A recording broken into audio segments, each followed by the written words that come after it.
sana ito. Ang daming bubog dyan eh. Ano to yung ano sabi daw nito? Sa resibo?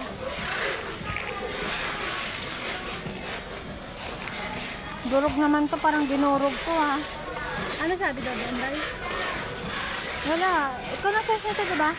Nilipat na siya. Ha? Nilipat na siya. Ano pala yung hindi ko na search eh. Oo, gupitin mo na lang, te. Mamaya, mabubog pa tayo eh. Ano to? Parang sinadya yan, basagin yan ha. Kasi durog eh.